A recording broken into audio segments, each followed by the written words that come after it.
Hi, everyone. Good evening. Thank you so much for joining us. I am Andrea Pirro. I'm the director of the Visiting Artists Program at the School of the Art Institute of Chicago, and I am so delighted to welcome you to this evening's lecture featuring Douglas Kearney.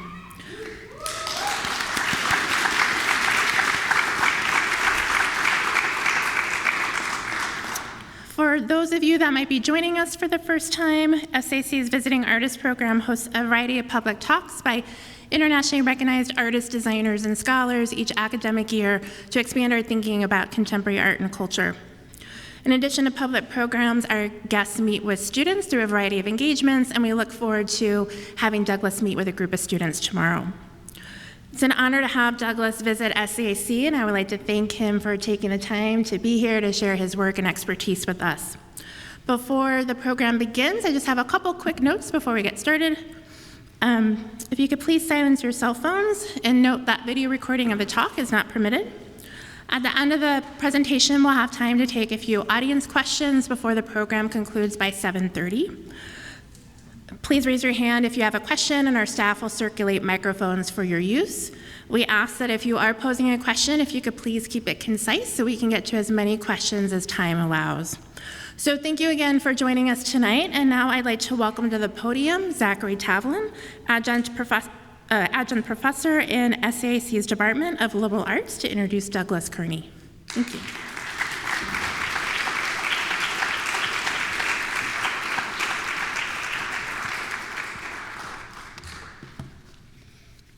Thank you. It's my honor to do this.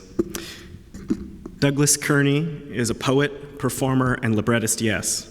He's also an aspiring werewolf. What the werewolf has that I want, he writes, is a transformed relationship between body and place, this by way of their keener senses. They would know things about themselves and their surroundings I never could. His pursuit of werewolfness began early on. Before he turned 10, Kearney worked out a regimen of exercises from cinematic werewolf metamorphosis scenes to condition his body and activate his transformation.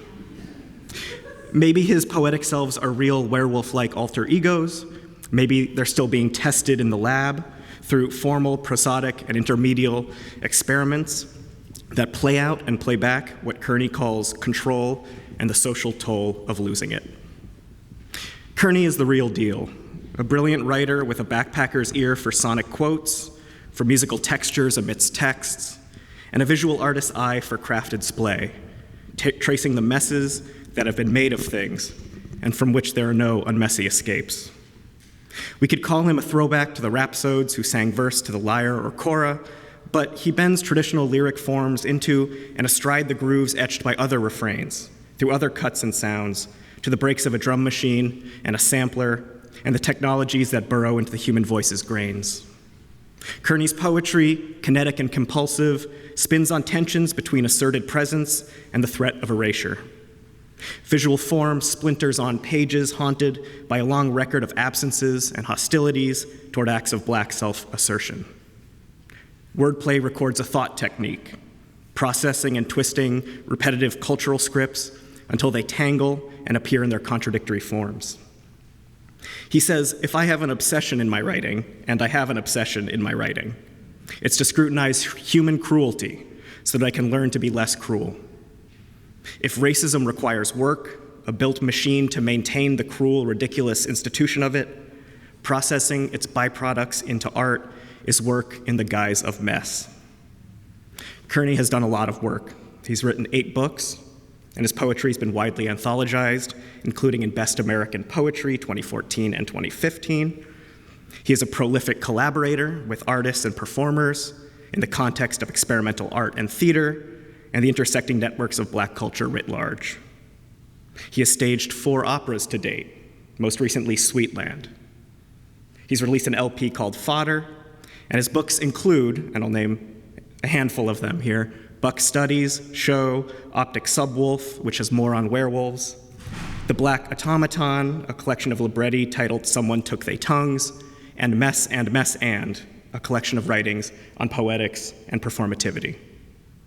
He's received a Whiting Writers Award, a Twombly Award for Poetry, fellowships from Cave Canem and the Rauschenberg Foundation, and many, many other honors. Kearney currently teaches creative writing at the University of Minnesota, Twin Cities, where he is a McKnight Presidential Fellow. Please join me in welcoming Douglas Kearney.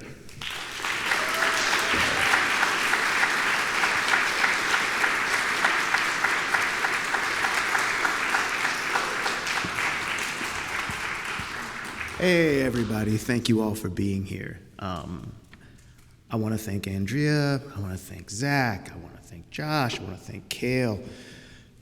So many familiar faces in this room. Thank you so much for being here. I'm going to begin so that I don't run out of time, because I tend to just keep yammering. All right. You better hush. Or, you better hush. Black tracking of visual poetics. Hush. It rushes in from out the tape hiss thicket, a sibilant imitation of silence. The fecund dark, where a sonic world is sung into being. The choir breaks the hush for to hush it. What loud silence is commanded there? A piano drags in its A-flat chord, an instant behind hushes exhalation, making like sound has a shadow. Then the aural field fills with the downbeat of beat-down footfalls. A four on the floor stomp conjures ground down in this sudden world. These pulses spread wide the rhythm's generosity, its plenitude, the good mess of grace notes pulling and pushing what's lockstepped along, a long way from home to get to where we are. Hush. Now, with an E-flat seventh tolls the piano, the Watts Line Choir under James Cleveland keeping on. That sung chord's demand bends over the onomatopoeic order. Calls shape to a vocal study in progress. The marched cadence against the stage-whispered hush bids for quiet maneuvers in the cut. The congregant's movement must needs stay a rushed hush, hush. And doesn't the composition and vocal timbre tell us the chorus is a congregation? Harmonies familiar to the gospel listener, a texture of black legibility, the tugged glissando of the curved blue note. And because, hush, hush, somebody's calling my name, a traditional song Quincy Jones arranged for an album inspired by Roots, the TV miniseries adapted from Alex Haley's book, those who recognize are meant to recognize that to hush one's steps, one's voice, one's prayer is to keep death at bay, that to travel dark is to travel in darkness. When one petitions for God's speed, going on the hush to the hush harbor, these and those holy hollows where black people could worship in secret. Hush, where once there one might hear, somebody's calling my name. And when we come to know that this somebody sounds like Jesus, this song, in the context of a group both haunted and hunted, conducts a study of hush and utterance's conundrum among the dark surveilled. That one requires the silence of Hush's harbor to keep one's flesh from death. But you'll break that silence to hear the call to a spiritual life. What shall I do, O Lord? What shall I do? This lecture is about the noise that calls itself quiet. This lecture is about meaning to harbor sounds of black life in an insistent hush. And because this lecture insists on sound black life, it's about what it means to be cut from one context, then recontextualized in another. So, this lecture calls itself Tracing a Line Through Collage as congregants may sing in study of quiet. Hush, hush, again and again, this lecture flashes what I mean to conceal when I plan to hush in plain sight. To be in the cuts that compose the poems that cleave and cleave to my previous visual poetry. This lecture, it's about loud-ass colored silence. I once led a course where we searched for chimes between literature and hip-hop studio production techniques. An idea my students and I worked at in the first weeks was voice as a signal of blackness's presence, rather than the presence of black folks themselves. We played tracks featuring methods and textures of black vocal performances, rap flows saturated with regional drip, chopped soul hooks, melismatic R&B runs, traps, disembodied ad-libs. I described how these locate blackness as matter, material, like burnt cork. ready to be put onto any song, any genre. Key to this idea is that black voicing becomes a metonym for black people. We are associated with certain techniques such that they may come to stand in for us. Say, urban or soulful. This is proxy shit. Part and parcel byproduct of slavery's forced import and exploitation's steady, unbalanced export in a marketplace defined by misappropriation. The extracted voice come blackness gets packaged and shipped on some Henrietta Lacks, detached from its hush-hush source. Leaning into the contemporary, we traced a run that included Roger Troutman's talkbox box, electros vocoders, and auto-tune, a pitch corrector developed by Antares. These devices of articulation haven't the same long history of black coding as blue notes or the rasp but turned singin' to sangin'. So in changing the texture of black vocality, these technologies unsettle ideas of audible blackness from their not-so-distant pasts. Auto-tune's forcible corrections, high step over the bent blued note, turning it from a slide to a chromed out stairway. So,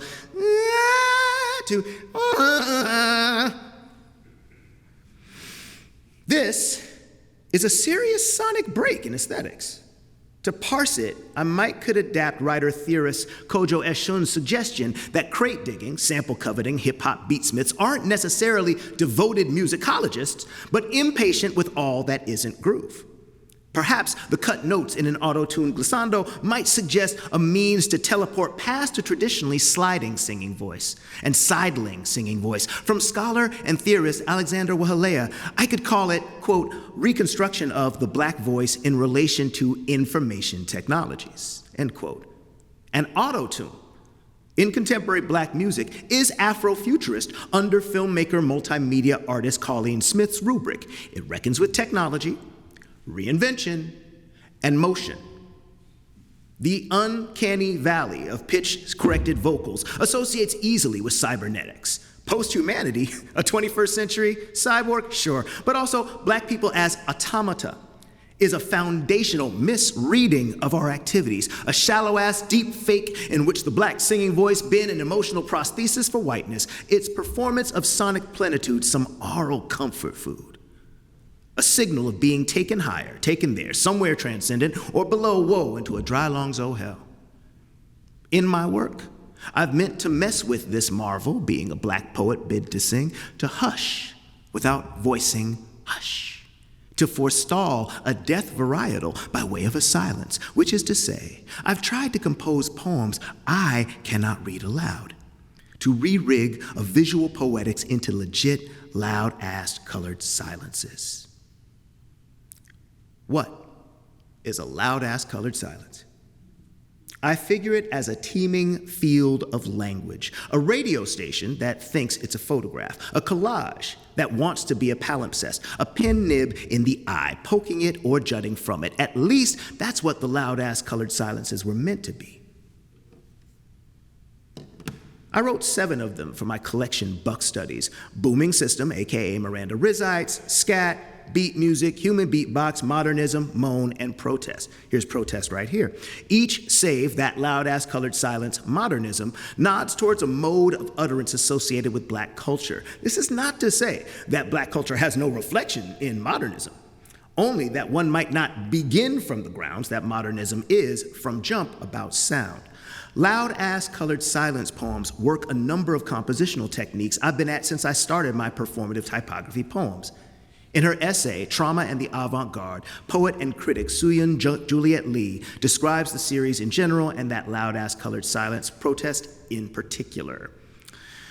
Presented as this is a quote, presented as collaged, torn, and layered text with various whiteouts, font sizes, and overwrites, these works are visually loud in a way that conjures layers of posters lining public walkways and metropolitan downtowns. They confront the reader, asking them to abandon a conventional understanding of how a poem should appear on the page. These works invoke graphic design and literature. In that loud-ass colored silence protest, Kearney directly references and protests the surplus of signification that is blackness. If we imagine the work in visual layers, the base or farthest background layer references the famous civil rights protest song, "We Shall Overcome Someday." However, the lyrics have been transformed. Some of the parts that are legible read, "We are overcome. We are all afraid." The next layer appears in the largest font of the piece. "Ain't I an am? I ain't know what, and I can't ain't," are further emphasized by these placement in rectangular boxes. The next layer up is composed of permutations of the now nationally recognized campaign and hashtag Black Lives Matter, but transposed as hashtag Black Lives Stutter. Hashtag Black Lives Stammer. Hashtag Black Lives Yammer.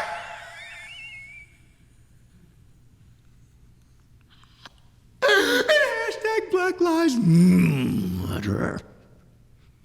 I composed these poems, except again, modernism. This is me again. I, Doug Kearney, not speaking about myself in the third person. Not there yet, or not back there now. We'll see. I composed these poems, except again modernism, using page layout software, in nearly all cases, beat music being the only poem. Using the torn image Lee describes, I worked exclusively by typing into, then arranging text boxes I planted in the poem's open field.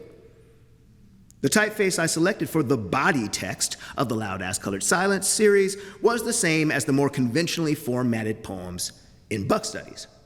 At the time, I thought this consistency would guide readers to keep reading rather than switch to looking. This anxiousness around whether my poems would be read versus looked at has been a part of my poetics for some time, but it wasn't until 2019 that I gained a more precise vocabulary with which to dehibi my jeebies. In the fall of that year, poet and scholar Evie Shockley convened Color Inside the Lines at Rutgers. In this symposium, participants assembled to discuss visuality and visibility of race in poetry.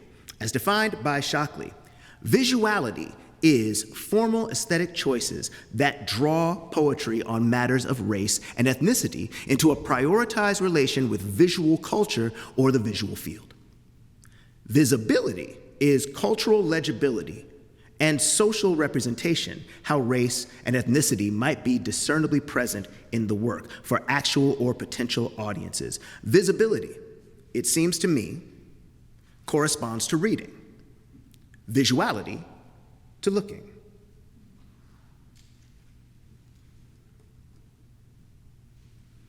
As a Black person in space, I recognize my visibility, the uttered hush of it, that I am misread as a present absence, absent presence. I am simultaneously here, a particular flesh and blood human, yet the materiality of Blackness absents me as a specific presence. That I am visible when an I needs me to be where I'm wanted for my unwantedness, and invisible whenever I'm not needed. I imagined the visuality of the loud-ass colored silence poems would drive readers to more actively read what's visible, drawing them in by recalibrating legibility, performing a kind of typographic shimmy. I think they've done that. However, I also hope they would displace my body from spaces where its legibility gets recalibrated by others. And they might have done. But my simple ass decided to read them aloud. And in voicing them, I rendered them scores, undoing their resolution as visualities. They were not complete until I performed them, which amplified my visibility. Every collaged voice becomes additional fleshing. My throat rasps, my diaphragm announces itself by way of sustained sounds, my head ticks to render mechanical repetitions, spit flies from my mouth, yet these techniques, meant to perform collage as a vocal mode, tears at the edges of my lyric particularity. Here I was, meaning to be in the cut, only to start cutting up.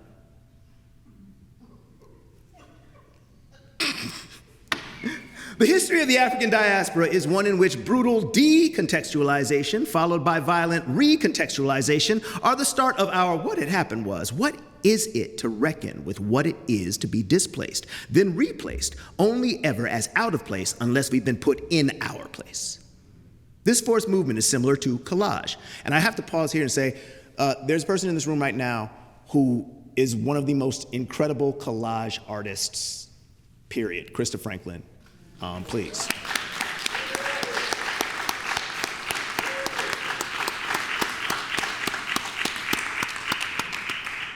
All right. This forced movement is similar to collage, a mode of production I have long found fascinating, perhaps because it seems to chime with an idea of black subjectivity. Perhaps it was once mere coincidence, though for nearly 30 years, collage has been, for me, a methodology, a praxis. Last year, however, I came out the shower, thinking on this section of this lecture. I was standing in steam, daydreaming some insight about collage. Instead, I came up with the merely provocative, humanity's first encounter with collage was death.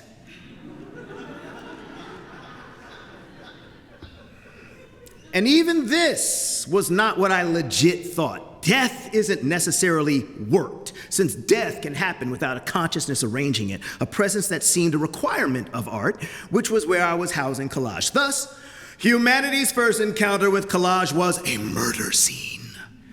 And there we were there. I thought at the moment, a Velt's Nye monochrome invaded with the ever-red saturations of the body's interior. An ancestor making this encounter with the murder victim draws back before leaning in. The ancestor thinks, this body shouldn't be here. And that red shouldn't be out here. It's come from somewhere else, and yet here it is. The decontextualization, red from the inside, forced into a new context, the outside. The standing context, a walk of the Velt's Nye monochrome, transformed as well. Nothing the same. But my lightning bolt of euphoria fizzled to low-grade dejection, super quick, because I had bound art to murder. And for that moment, it was the truest thing I could think. But I drew back. Box browned out. I popped and locked and escaped like Richie Green from The Last Dragon, quitting murder to reconcile with sweet, innocent death. Humanity's first encounter with collage was a dead thing in an incongruent habitat. An ancestor encounters something dead, not murdered per se, but dead nonetheless. But here's the thing is dead where it wouldn't usually live.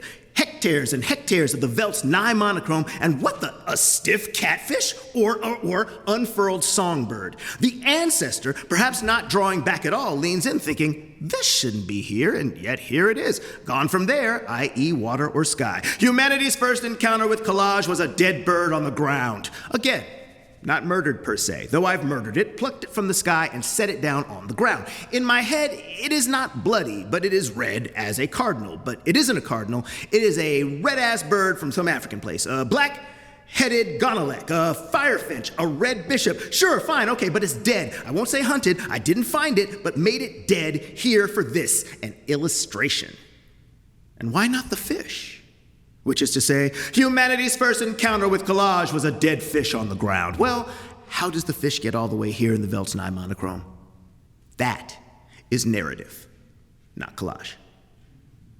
Humanity's first encounter with collage was a dead bird on the ground. It's easier to imagine a sky thing dropping to the ground than a water thing getting there somewhere.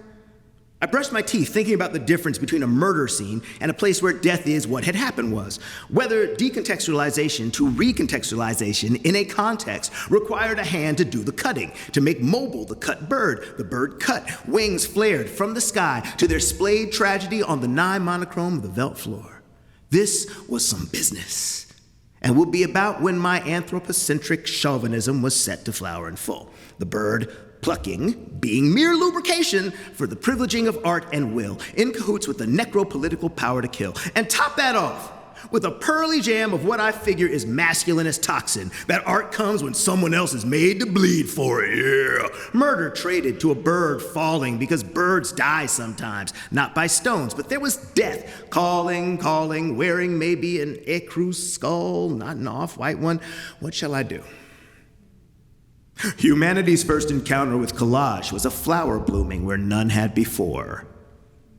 Hush, death, and flowers somehow rhyme with dead birds. Their petals like down or feathers, no? Something spring, right? When my mouth was full of toothpaste, I wasn't thinking masculinist. That's me now, 15 minutes later, trying to sound intelligent or just virtuous. I was thinking about anthropocentricity, though. Dead ass. But what's the deal with me sprouting flowers to evacuate a masculinist space? I give myself some side eye, and at this point now, I'm composing in real time, all the way live. I'm sitting at our dining table, there's a dog underneath it, but she's our dog, so there's an unpaid medical bill, a flashlight, this laptop. My mother-in-law is setting up her coffee and bottled water. She lives with us, so there's a postcard of my baby cousin, my glucose test kit. This is not a collage, this is just a mess. And will remain that as long as we insist on eating and dropping bills here. The ancestor wants me to regain focus. They write, humanity's first encounter with collage was a flower blooming where none like it had before. How free of flowers had the nigh monochromatic veldt been prior to this lone blooming in order for it to feel like a new contextualization of field? Must the ancestors' familiarity with the flower be such that they recognize it as coming from somewhere else and not just new here?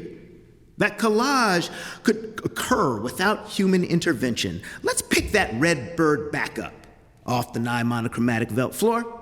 Black-headed gonolek, let's get you back. What? Wait. You prefer hunting around in the undergrowth? Then it wouldn't be surprising to find you there on the ground in the first. Okay. Why didn't you tell me? Okay, fine. You. Firefinch, your name is awesome. The Firefinch is back in the sky. And what is it? Red Bishop? Veldts describe terrain in southern Africa, and that's where you're from, while the Well, what if it's a red-billed Firefinch? Let's pick that red-billed Firefinch back up, off the nigh monochromatic veldt floor. Let's set it back into the sky. Kick rocks, Red Bishop. The red-billed Firefinch, our bird, my bird, picks up a seed somehow. Birds do this, all the time. It's a bird thing that happens. I know. I'll feed the red-billed Firefinch to apologize for murdering it. The bird eats some of these seeds I have for it, by the tree I just pictured. Good bird, good tree, good seeds. It eats some of these seeds, then somehow drops one or two somewhere else. Maybe it shits the seeds out. Maybe some seeds got lodged in its feathers and finally fall free. There's a plausible explanation for all of this, certainly more plausible than how a catfish whole could wind up on the nigh monochromatic veldt floor. The bird, our bird, my red-billed Firefinch, when it's not being dead, is quite the flyer, and there's your seed. Maybe in warm guano, and soon a flower blooms hectares from where it had been. Then our ancestor encounters it. Now, I'd argue that if the human has seen the flower before, and known that it usually blooms only miles away from this place, that human might experience collage. Otherwise, they would experience, hey, new flower, right where the flowers are that always bloom there. In other words, I think the experience of collage requires that one recognizes two things from different contexts, recontextualized into a new single one, without recognizing that there was a decontextualization in the process. We might experience juxtaposition, but that's not all collage does. Humanity's first encounter with collage was a familiar flower blooming where none like it had before. Rather, I experienced something with collage that's more than juxtaposition, something more transparent in its arrangement, such that the hand behind the new context doesn't get to keep its cutting hush-hush. That's what I'm after when I make work using collage as strategy. Disruption is a fact of collage. Whether we speak of the whole cut in one context as part of its decontextualization, or our recognition of recontextualization on the other end of the procedure, something is where it wasn't and is doing some new work where it is now. The seedling breaching the surface of the dirt is a kind of disruption. It's not a disruption of how this plant works. Neither might we perceive the nigh monochromatic veldt doing something other than what it does, but a seedling breaching the hood of a Toyota Sienna. I think for the disruption to be made plain, you mustn't imagine the plant growing smoothly from the minivan's hood. You must recognize evidence of the decontextualization that made this new context. You must notice the cut. Humanity's first encounter with collage was a familiar flower from some distant place, uprooted, still fresh, found on the ground. Careful. This feels like the beginning of a narrative. It must resolve into a new context, one in which the veldt is as shifted as the seed. Some of that could be offset by a third element. Consider this here. The veld, the site, still getting to be a site, all veltish and whatnot, adorned with an uprooted flower. Such a flower may be a dying flower if it isn't replanted well. And this flower, though uprooted and some considerable distance from home, is still fresh. This takes me back to my earlier formulations with dead birds of rhetorical causes and others, of scenes that suggest foul play. Was death a third recontextualizing element? Recognizable as a disruption of the teeming life, a disruption that is not only aesthetic, there are lives to consider, but aesthetic nonetheless. The scene, theater, of the crime is an arrangement of three-dimensional things: composition. In this sense, the nature of the new context becomes operative, a third element at work without needing to cut from a third material source. For that to function in, humanity's first encounter with collage was a familiar flower from some distant place, uprooted yet still fresh on the ground among local flowers growing in the field. That's a lot. If the where isn't just the veld, where flowers could grow, but set amongst flowers growing, is what draws us to see the flower cut from a field several yonders away, a flash first of a different shape or a different color. Something we don't recognize until we recognize it, and in that instant, collage, a flower, you've seen it before, though hectares from here, hectares back, closer to where there is water. The flower is red as a dead red bishop. Still the flower is there, uprooted, dying, but still rather fresh against the blue blooms. Impossible. Those red flowers do not grow here. It does not go here, and yet here it goes. And now, this blue flowering veld is a veld with an uprooted red flower. My ancestor demands an explanation. Oh, believe me, my ancestor has a perfectly good capacity for wonder. If they are hunting or foraging, they've left known food sources behind, but like a catfish on a veld floor, nigh monochromatic, crashing into a sea of blossoms, my ancestor wants to know how the flower got here. But before they get to know the how, they are in the disruption of what, and then that. Humanity's first encounter with collage was some disruption of their sense of place.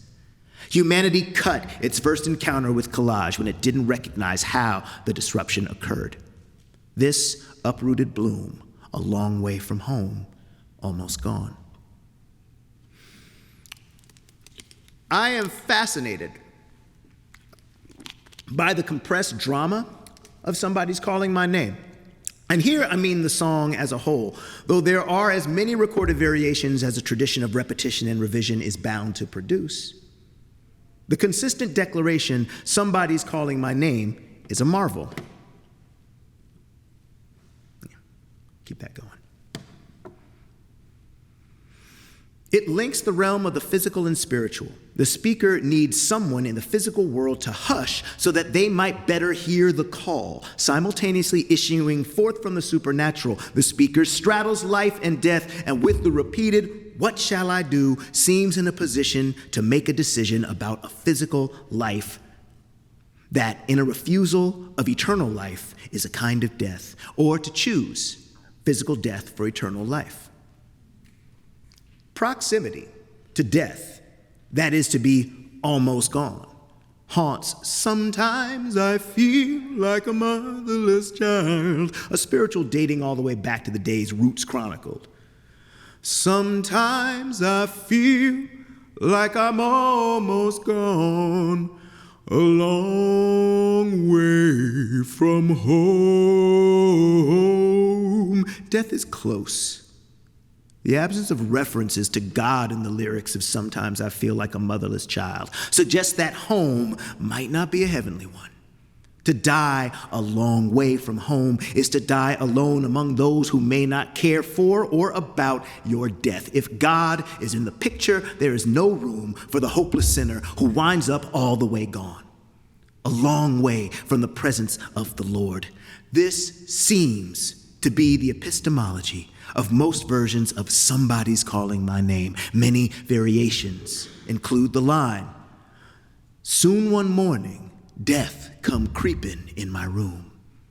and followed up with, I'm so glad, got me religion on time. A more recent version, recorded by multi-instrumentalist Ry Cooder, offers no such relief. It begins with command to hush, similar to traditional versions. You better hush, hush, hush, hush. Yet the addition of you better makes the implicit threat of ordering hush explicit. In Cooder's bleak take, the speaker hears someone, a bedside mourner, not Jesus, calling their name for to petition an absentee Jesus on the speaker's behalf. Somebody's calling my name, crying, oh my Lord, oh my Lord. The drama unfolds around the speaker, reminiscent of Emily Dickinson's I Heard a Fly Buzz When I Died, where in traditional versions, the speaker is ultimately saved, having found religion. Cooder's speaker may die in desperate uncertainty, knowing only that their mother cannot help them. You can call for your mother, but your mother can't do you no good. Cooder's version posits that sound or silence in the absence of a spiritual realm both come to death. I heard Cooder's verse first as a sample on X-Clan's second album, Exodus. The song, Fire and Earth, 100% Natural, juxtaposed the sample with an interpolated intro from the Jimmy Castor's Bunch's Troglodyte. Under that collage convo, an organ plays Pop Goes the Weasel at an awkward dirge-like tempo. Then a gunshot. A velt, a dead fish, a bird, uprooted flower. This audio collage I came to recognize in the context of the X-Clan album, then amplified by the music video, is a dig at white anti-black lies about black folks being primitive. Castor is cut to ventriloquize white racist fantasy, synced in the video to found footage of a white man performing in blackfaces, naming black people cave men, cave women, Neanderthals, troglodytes, which is to say, calling us out our names. Recontextualized from the 1986 Cooder take, You Better Hush seemed to me to be telling white people to shut the fuck up or else. After each negative Castor sampled epithet, we hear the sampled hush until the gunshot hushes Castor, retorting with a corrective, somebody's calling my real name, my name. Then the call, Brother J drawling, oh yeah, come on, come on, come on, followed by a back and forth routine between J and Professor X. To the east, my brother, to the east. What X-Clan's usage of the sample source, and the sources that the sampled source samples have in common is the arrangement of multiple voices in overlapping crosstalk. What draws me to them is the multifarious arc of the word hush. It is an entreaty, a command, a threat. In a lawsuit filed in May 2020, members of X-Clan stand accused of repeatedly sexually assaulting Patrice Griffin in 1989. At the time, Griffin was 14 years old, had run away from home, and was sleeping in the offices of X-Clan's organization, the Black Watch Movement. The two surviving members of X-Clan vehemently deny Griffin's allegations. Who better hush? Prior to Rutgers' Color Inside the Lines, Visuality and Visibility of Race and Poetry Symposium, I asked the convener, Evie Shockley, for a prompt that could guide my remarks. She replied, I'm personally interested in whether or in what ways you think of your visual poetics as black, as opposed to the subjects you take up in them, or to what extent you think of your visual poetics as making it less easy to look away from the analytical work you're doing, so to speak. That's from an email, but I can't help thinking that when she said look away, I should have been thinking of look away, look away, look away. In 2019, I chose the first. I was excited to come get to a closer consideration of blackness as a graphical arrangement of language. Much of what's left of this lecture pursues that thread.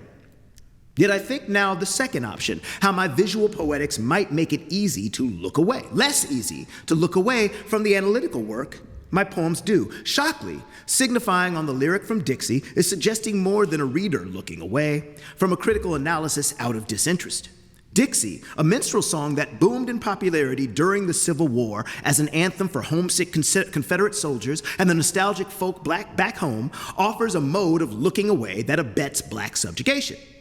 Wondering over hushing myself as a performer of loud-ass colored silences, I'm unsure of whether a reader's decision to not look away trades on the assumption that they will later be able to look at my colored ass reading the poems for them or teaching them how to read them like demonstrating a new dance.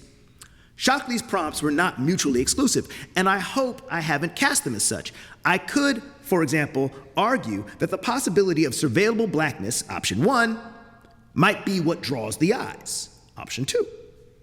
But what's recuperative about the second option is Shockley's focus on the analytical work she locates in my poetry's visible and visual qualities. As Lee puts it, much of Kearney's work offers performances of improvisation, collision, rupture, and augmentation through an often deliberate performance of excess. The layers of different typographies reference different periods of time and competing rhetorics. This work refuses to let us ignore the violent erasure and consumption of black bodies across history through the visual layering of language. This performed excess is a dintelligible crosstalk.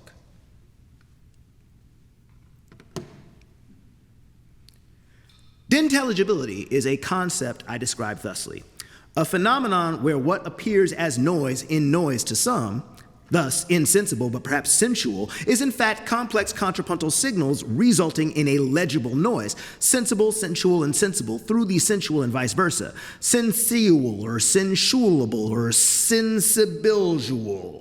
If there's a blackness to the visuality of my visual poetry, it exists not first as a material, but as an activity of recognition and intelligibility. It's essential to put down that in no sense is this about an essential blackness. Era D. Matthews is currently laying shade on that, penning penumbra umbrage tooken, as one might say, to the bridge and thrown off by way of her searing poem, Making an Essential Nigga. Here, I am reminded of a TV spot from back in the day for the Black Femmes lifestyle glossy Essence. Essence is you.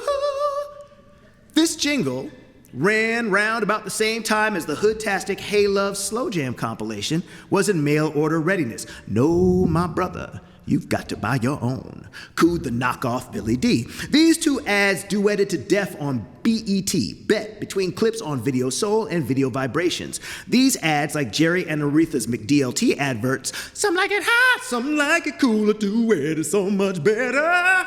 Dollars have found a brand new way to bring hot and cool together. The McDLT is packaged like this, so the beef stays hot and the lettuce stays crisp. Could be the best sandwich you've ever had. McDLT, woo, woo, woo, wee. Thank you. Thank you. This portion of the lecture was brought to you by McDonald's. Even though you did not know that was happening with their defunct sandwich, you're all complicit now in the ending of the McDLT. How dare you? The first sandwich for black people by McDonald's, and it only lasts about a year or so. But the Big Mac's still been going. I'm gonna have to break this down for y'all later on. I don't have time for this right now. All I gotta say is, like, B-I-G-B, right? That's the second letter of the alphabet, right? The I is the ninth letter, right? And the G is is the sixth letter, right? So you got like 2 times 9 is 18, plus 6 is 24. How many hours are there in a day, right? So the day, we're saying like back in the day, right? Back in the day when the Big Mac, now who is the Mac? Who is the Mac? Mac is the knife. Who cuts black people repeatedly? It's all in there, y'all. Y'all just need to break down the mathematics. Shit. I'm sorry. Okay, get back to it, man. McDLT.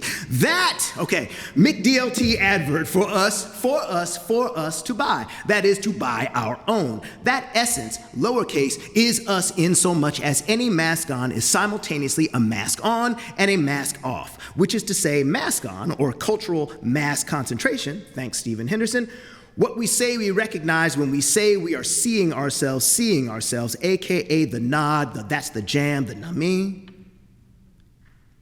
A graffitied wall, bombed, tagged, wild-styled, stickered, which is the paradigmatic image from which the previous poem upjumps, is neither unique nor formally peculiar or particular to black social spaces. That such a wall got bombed on due to several factors, some socioeconomic, and some aesthetic, which in some cases includes intentional, strategic, communal participation via a crew of graph writers, that such a wall might exist and might not be painted over because of several more factors arranging and extending the initial ones, that such a wall might not only indicate blight, but signify a teeming excess of signal, the visual equivalent of the raucous-ass knucklehead chorus that is a hip-hop posse cut, that I might recognize such a wall with at least two sets of eyes on that word recognize is less about seeing what I figure would be an essentially specious essential blackness. Rather, it's this rhetorical doubling of recognized, synesthized, and synthesized to an encounter with the page that has me thinking of black visuality vis-a-vis visibility, and vice versa, as Dr. Shockley proposes them. I'm saying the rhetorical construction of recognize, as applied to the visual field, is where I'm housing a working blackness. That these poems, like the sonic collage productions of DJ Premier, Madlib, or Jay Dilla, play on the ability to recognize the cut. These artists use samples to make music, and intertextual music. Sampling is after more than the phrase. This is something I think people who don't think much about sampling don't recognize. That those who are sampling are after text and texture. And often they are after a multiplicity of textures that will combine to make a single text. These textures must, and I don't mean this aesthetically, but technically, by which the aesthetic may follow, have different textures because the sources were recorded using different instruments with different players on different mics in different rooms using different mixes made by different engineers stored on often different media at often wildly different stylistic eras. It isn't just about a bass line. It's about all of those differences juxtaposed with other differences and how they hold together to fall apart. It's timbre.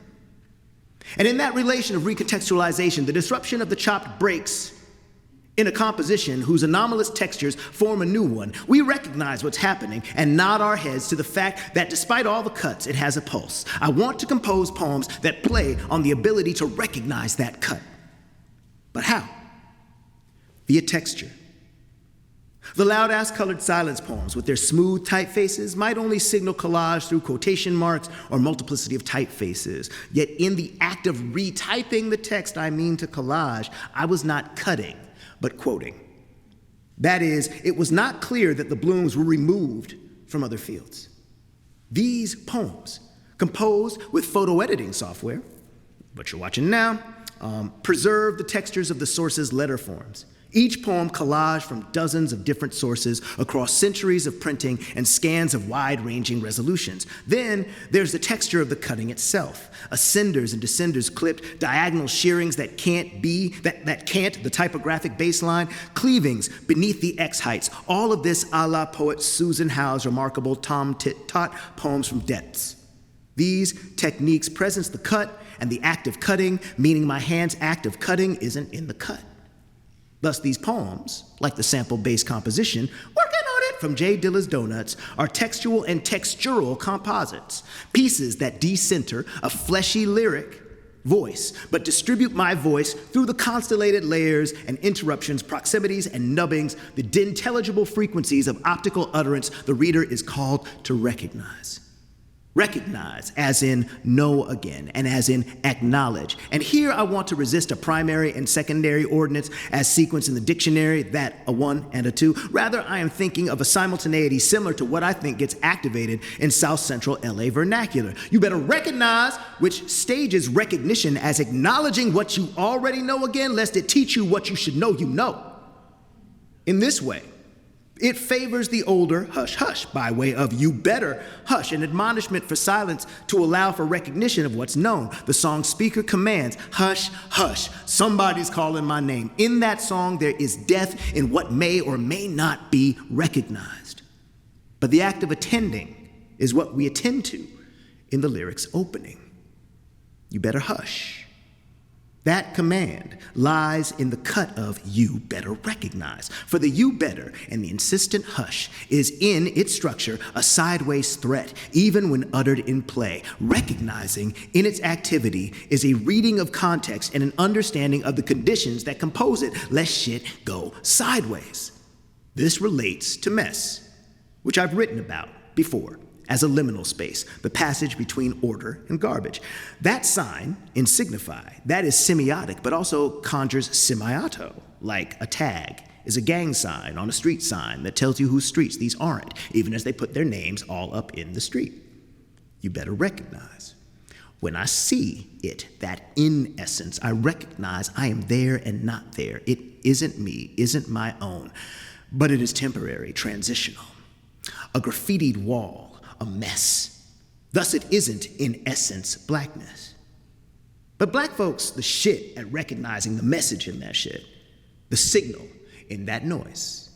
So, to get to Dr. Shockley's prompt, CPT-like, what's the blackness in the visibility and visuality in my work? I want to press toward approaching black recognizing's activity. That is, that it isn't a one and a two, but that in my now work, visibility and visuality might be simultaneous, e.g., looking at how I stay looking at what I'm looking at. This process for me activates a poetics I recognize as consonant with a long-term, sometimes ironic investigation of the condition of having context, mainly through forced recontextualization. I mean to understand a black existential reality by way of an aesthetic process. And note, I said a black existential reality, not the. I mean to engage strategies concentrated in ooh, woo! They pay you to talk and look at you. Shit, they gonna start deducting. Get back on task. Man, you stayed too long with the McDLT thing. I told you that wasn't gonna play. You didn't tell me that. We just did that right on the fly. No, yeah, now we gonna talk about improvisation. Yeah, we gonna talk, look, we're in front of the people. Get back to work, okay. So, I mean to engage strategies concentrated in black compositional traditions and their attendant institutions. The Kojic choir's floating stanzas. The cutting session, the crew's over-talking and boom boxes. The corner's diegetic intersection. The meeting after the faculty meeting.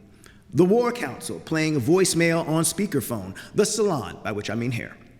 Also, this shit slaps.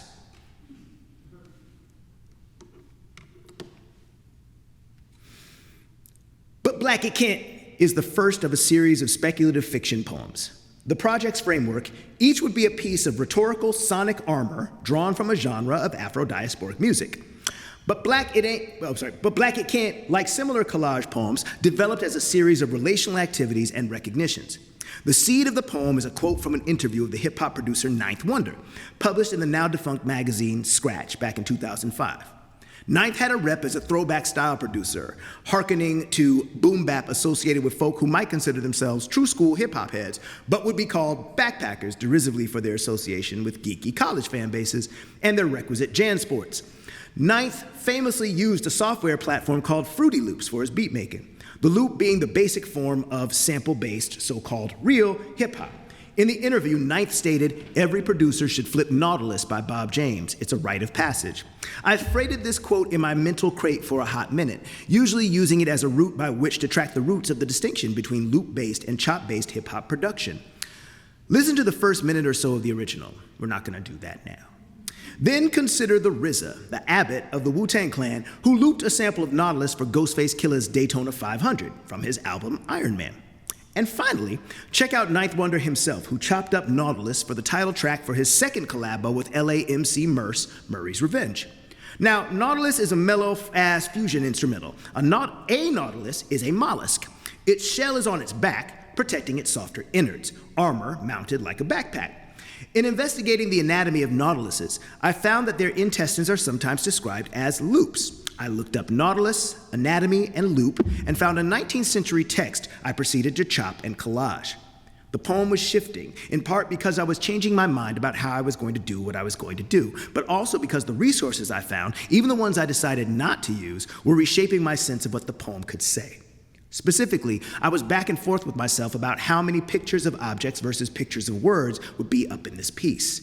The Armor series wants, at some level, to be indexical. This is a shield, this is a helmet, this is a codpiece. I wanted to do this without pictures of the same. I opted at that moment to remain constrained with symbols that are typographic.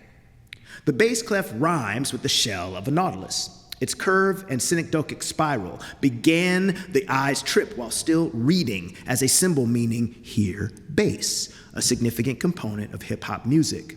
Associative success, but I felt I needed something else to amplify the visual pun. Bass clef equals nautilus shell, so I included the golden section. The golden section diagrams an abstract concept of purported visual pleasure as a kind of formula. It felt less like an illustration to me than a reduction of a shell. Plus, nautilus shells and the section have been associated in the past. This tracked the intestinal loop text, bass clef, and golden section became the center of the poem. I began to add more and more. Accretion becomes a factor as added textual elements create new or deepened associations and increased intertextual crosscuts. What was a nonce idea becomes a head, a motif, as it might in an improvisational musical performance. Similarly, here, I'm working to attend to possibilities, to perceive. Sometimes I know the precise phrase that will chime with part of the composition, but the poem's textuality is not centralized. It's communal and relational, which means, in the case of this poem, I didn't know I had anything for sure until I was maybe 75% in. And that instant came with a moment of improvisation and association. Backpacks had proven too complicated to work into the poem without a visual referent. At one point, I had little straps and buckles stuck on letters. Trust, this is better. So I decided to just name a piece of armor. It was difficult to find a part of armor designed solely for the warrior's back. That would suggest they ran away from battle. So I settled on cuirass, returning to the lexical motif that had anchored the poem, loop. I searched cuirass and loop and found this.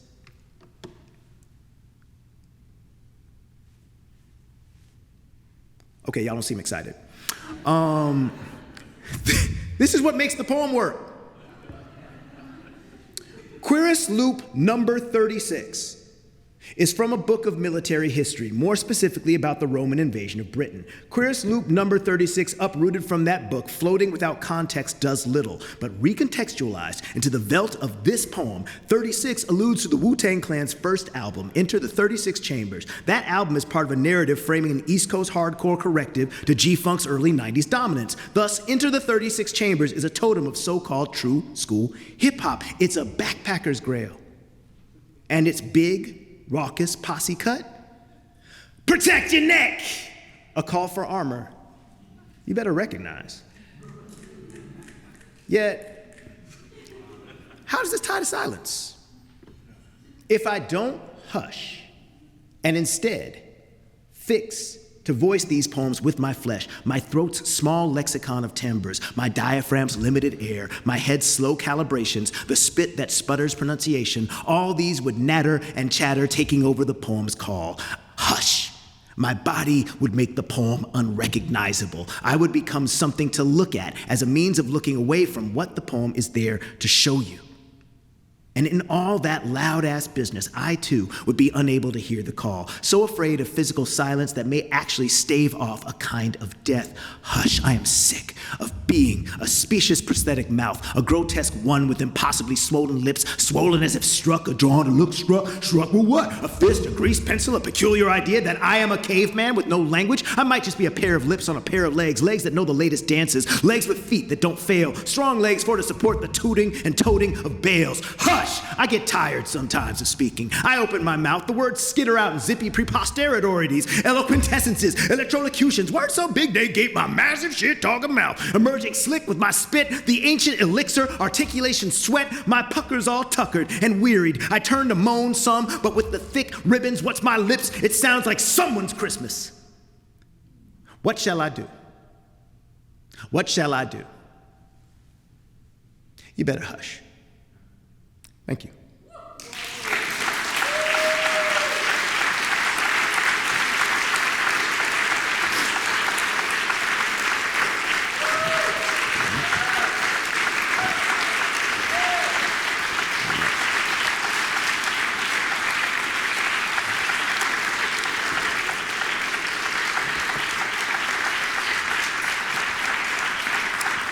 All right. It's time for Quanda. That was incredible, Douglas. Thank you so much. We have time for some audience questions. Just raise your hand and our staff will get a microphone to you.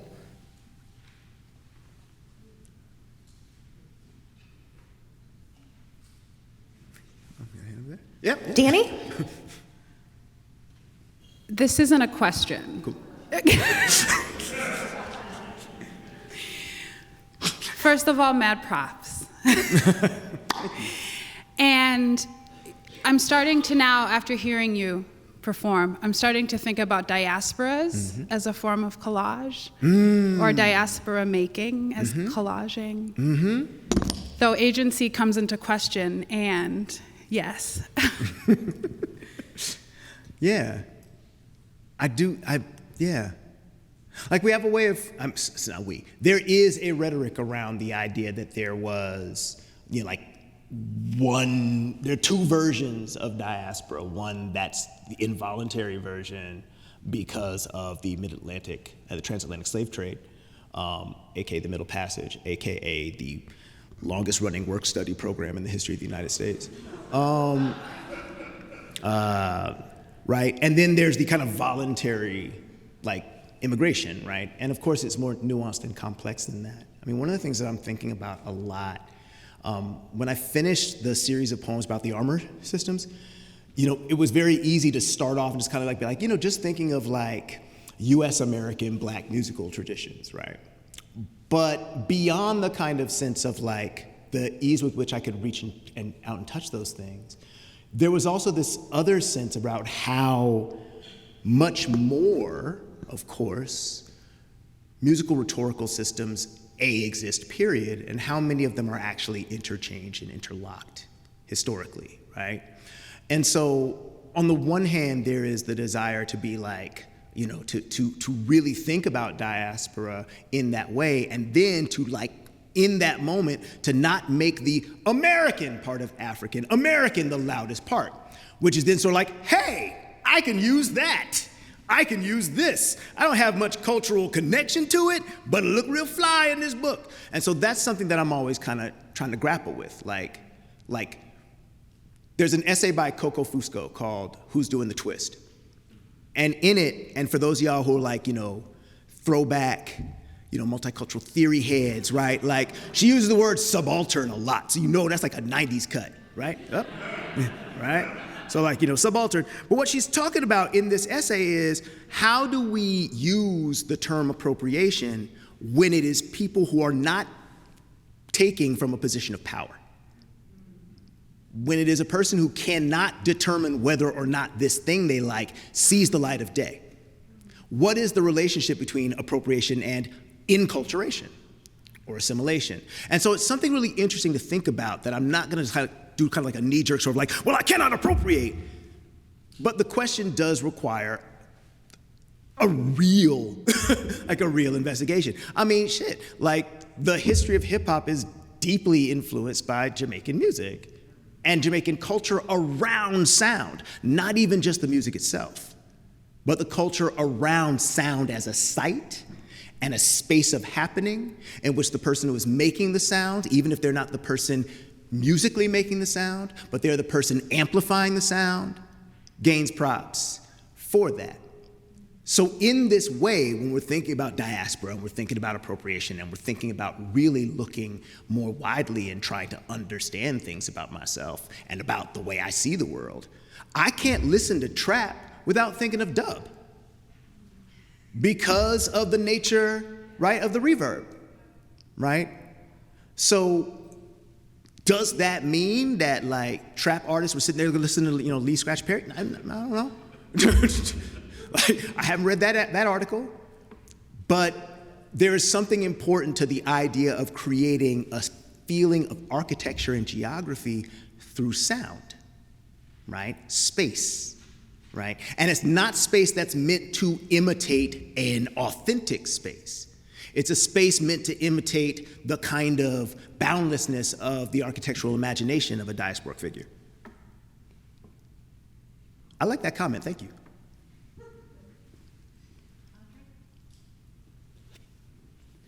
Thank you so much for this incredible performance. I was just wondering when you wrote it and when you started performing it, and if where else you plan to perform it. It really could be like a one-person Broadway show, but I don't know if you think of it in that way too. All right. So This was written in several parts. The section where I first started talking about like McDLTs and Essence, that was written for the symposium that Evie Shockley held. Now, I'm an ADHDer, and I showed up to the hotel, and it was like, oh, that presentation's like in 4 hours. I should write something, right? So pretty much the part that started with the McDLT, and then that goes all the way through to the ending of talking about the armor poem, that first armor poem. That was like written in 2019 in about 4 hours. And then the part from the shower was written in 2021, and then everything else was just sort of bound together through that process. The original, now this comes from this book called Optic Subwoof, which collects 4 lectures and 1 remix of an essay, of a lecture that I did for the Bagley Wright lecture series, which is opportunity for poets to kind of travel and talk about the poetics and the things that engage them in their poetics. Yeah, I've had a chance to read it once or twice. I was really excited about reading it today, and I was also really excited to learn that, like, you know, the kind of culture around writing lectures isn't you have to do a new one every time. Like, I was like, oh crap, I have to write this every single time. That's gonna take hours. But no, you get a chance to present them in different sort of places, but I try to add, you know, something different each time. Yeah. So, yeah. I have a question. I'm a black metal singer. I often feel like a flower in a field of flowers. I came from another field. Yep. And I was wondering what your thoughts are on the future of music and the future of hip hop. Ooh. Wow. Okay. The future of music and the future of hip hop. I think one of the things that's really exciting right now in music and theatrical contexts is how opera can be much more nimble in current contexts. One of the operas I did used motion tracking and projection technology for the entire set, and just a single like keyboard for the entire orchestral group, and it was sung by one singer, John Dykers, and yet he performed duets because sometimes you press a button on the synthesizer and it would double his voice. So like he'd be singing his, like Ponteroleo, and then the voice would go Ponteroleo while he's singing at the same time. So that's something that could basically happen in a suitcase, right? You could take that suitcase and you just go to a site that has a scrim or a back wall to project on. I think that another thing that is happening that I find really interesting in song, and especially like in hip hop culture right now, is an artist like Tierra Whack, who's like Whack World, right? Was like each song was literally 1 minute. How much time do you have to spend to demonstrate you've mastered a form? Right? So I think there's something also interesting, right, about this sort of shorter song length, which I think of oftentimes more in context with like punk or like, again, just kind of like showing off and flexing, or like the length of a TikTok video, than of ringtone rap. Because at one point we had ringtone rap, of course, and that was really built around a particular hook, and it would just last that long.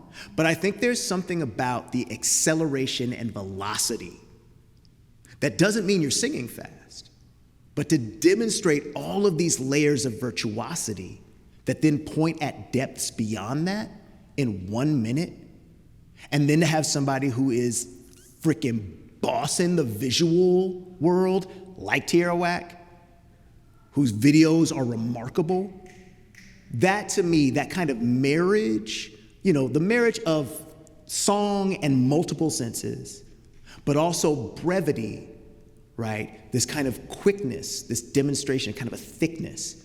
And yet it's not as dense as like Bomb Squad production so there's this remarkable balance between lightness and density, between velocity and chill, between sound and sight.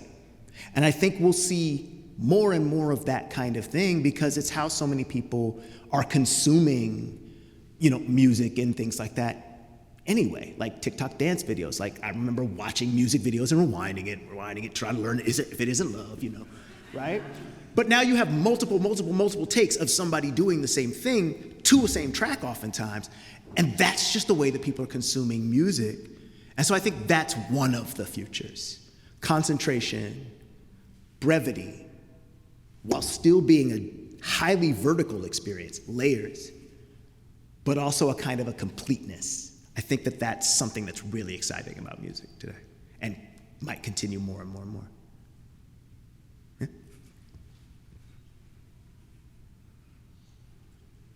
No?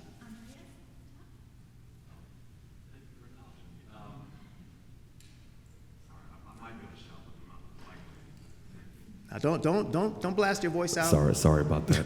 I felt like authoritative voice. Anyway, wow, thank you. This is just mind-blowing. I've always loved your work, and to see you perform live is just it's an amazing experience. I had a question about how you think about space and time, particularly like your compression and expansion of it, both in terms of the page, but also just in your performance. I felt like you were, I probably can't think of the right X-Men person who makes like these portals you can dip in and out of. Oh, yeah.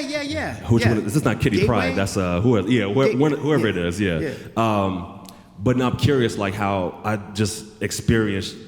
always experienced your work on the page like that, but hearing you perform, I felt like you were constantly bringing us in and out of these different times and spaces. I'm just curious how you think about it.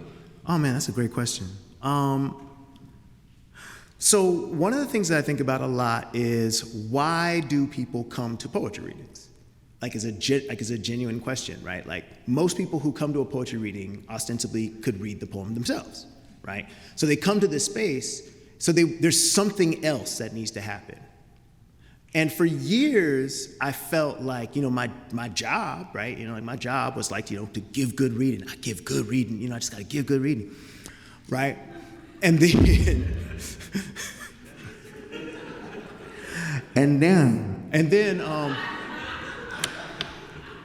but there came a point in which I became deeply dissatisfied with what I was doing in these spaces. And a part of that dissatisfaction, to be perfectly honest, was because I had written a bunch of poems about a miscarriage that my wife had. And I thought of these poems as like, they were fucking hard poems, like to write. Took years to get to them, and then I figured it out and whatever. But then I would read them, and I recognized that, these are powerful poems. Maybe this is my lead single. So I go into these spaces and, Ed Roberson and I were talking earlier today, that's a flex,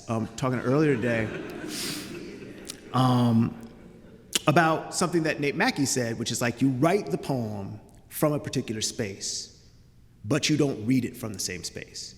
And I didn't understand that shit at all. So every single time I would read those poems, I was thinking my job was to go back to the space that started the poem off, right?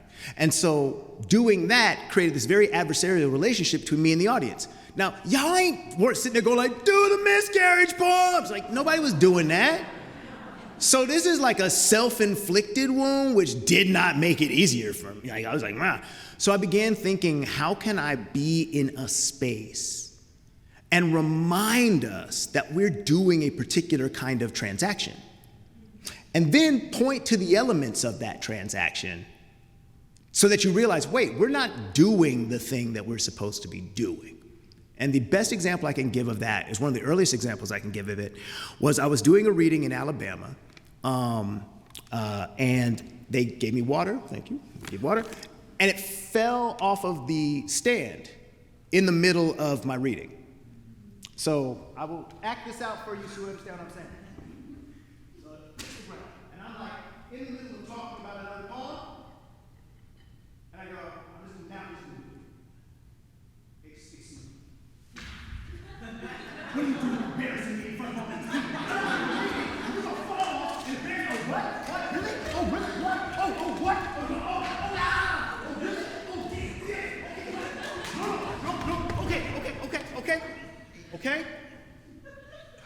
okay? Excuse me, folks, but black people in water have had a very complex relationship. My next poem is about the Middle Passage.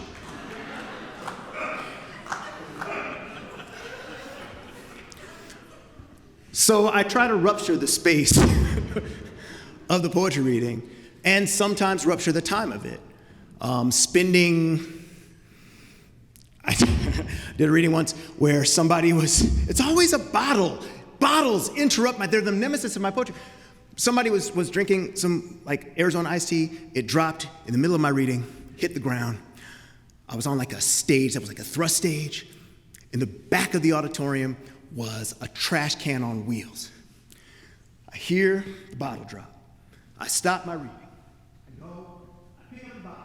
I walk to the back of the auditorium, put it in the trash can, walk back up stage. Then I look around and I see other bottles. I get back off stage, I grab the barrel, and now I'm rolling it around, right? And I take that back, I collect all the other trash, I take that back, put it in the back, come back to the stage. This was thirsty work. I drank my bottle of water. It was empty now. I was like, fuck. So now I have to go get the trash can again and go and get it and put it in the trash can and then take it back to the back. That is totally rupturing space and time, like what I'm doing now. But that's been what's been most interesting to me in the last, I would say, 10 years. Which isn't about how do I make sure I do some weird stuff, but it's about what does it mean to be in myself, really present in a room? What does it mean to try to bring something closer to the space and mind from which the poems come than from the professional exchange that we're having in this moment? So it's very rare that I just kind of do a straight I wrote this poem because I was thinking about this, that, and the third. And I think that's great. But for me, the most exciting part is when I don't know what's gonna happen. And so when something happens in a room and it gives me the ability to be more present in a room with all of you, that to me is this kind of amplification of space and time, but as separate from this kind of lubricated transaction of the poetry reading where I got a 15-minute set, and I'm gonna do my thing, and then I'm gonna get down, and the next person comes up. Again, we need these different sites. They serve different purposes. And there are so many poets who will provide that space. For me, it just became a kind of a weird place to be. You're welcome. We have time for 2 more questions. Woo-hoo! Elizabeth?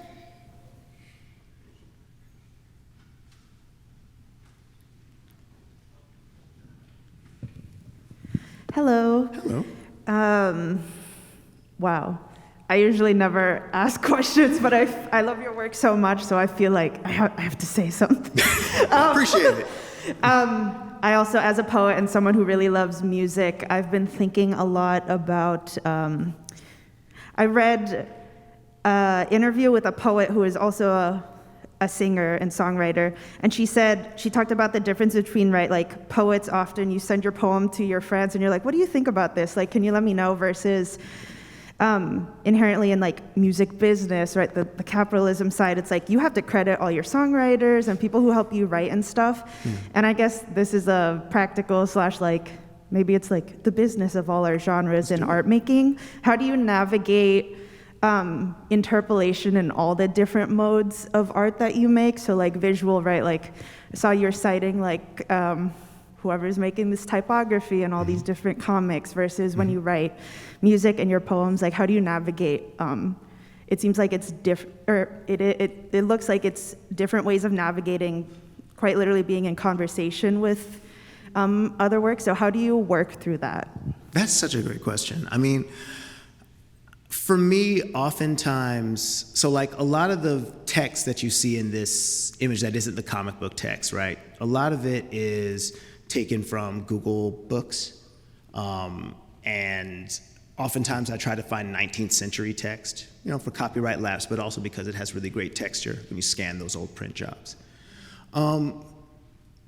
I've heard that, especially if you write fiction, especially mainstream or just, popular fiction, that quoting a song or using a song lyric as an epigraph is the biggest publishing headache. Because you've got to get, permissions and all these kinds of things, because like novels, like oftentimes sell lots and lots and lots of copies. And then we get to poetry.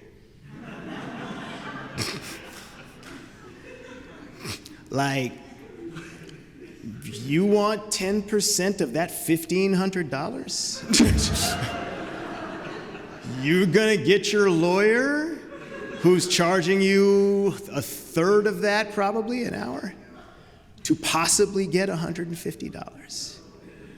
So I do think that part of it, and that's like, but it's really important that you said capitalism on the front end, because people aren't gonna go after what they're not gonna get no money for, right?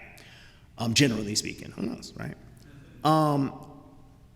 The other part about it to me is like this kind of indexicality. And I think there's something really interesting. We talked about the friends, right?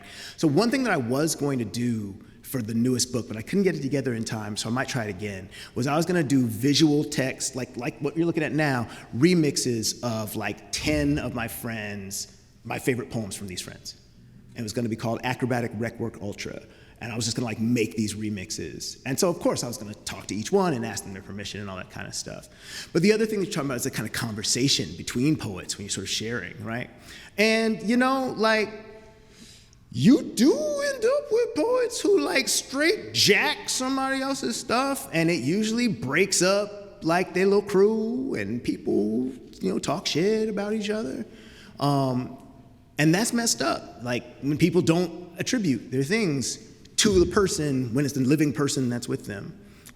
But at the same time, the first time I heard Danez Smith's work wasn't Danez Smith reading it. I was in Washington, D.C. at Busboys and Poets, and the host said, I just need to start off this reading with this poem by Danez Smith. And so I'm like sitting there going like, okay, somebody's reading somebody else's poem who's writing right now, and it's like, y'all gotta hear this. And they closed out with another Danez Smith poem. So I would want there to be, in the economies that surround poetry, the ability for people to share each other's work in that way with attribution and like that. Give props. Yeah. Time for one last question. Ooh, I'll be quick too. Gonna be quick. Audrey? Gonna be quick. Hi, hello. Get a question. So every time that I see you perform, I've had the pleasure of seeing you perform several times now, but every time I'm always amazed at just the connections that are made between, obviously, the visual and the sound, and this medium conversation between the visual and the poetic and the sound. And obviously there's a lot of overlap between music and poetry with breath and sound and space. And I'm also thinking about collage now a lot, obviously, but I'm wondering if you could maybe speak more about the relationships between collage and then like ekphrasis, like writing about other genres and things like that, because I think you do it better than I think anybody that I've ever seen. Thank you. So yeah, I'm just curious if you have any other thoughts about that. Yeah, I mean, first of all, something I think about a lot in terms of ekphrasis right now is that ekphrasis, if we're willing to accept the idea of ekphrasis, and I think there are terms for specifically musical ekphrasis. I think it's like musophrasis, something not as exciting. But if we think about ekphrasis as just writing about other art media, then I would say that primarily right now, just walking down the street, we are in a period of complete and total 100% almost every moment being ekphrastic. Every time you comment on a picture, that's ekphrastic. Every time you make a meme, that's ekphrastic. It is bringing writing to this other art form and creating a kind of dynamic energy between them. So that's just like what people do. And some of it is connected to technology in more basic ways, right? Like to the ekphrastic writer of, the 1600s, right? The problem was, the reason why it was focused on visual is because that was the only art form you could guarantee somebody could witness from another time later in the future. If we're all sitting here and there's no recording, right, no one's going to experience this again, right? But if there's just a statue of Doug going, then as long as that statue's around, which I hope is forever, as long as that's around, like we can re-experience it.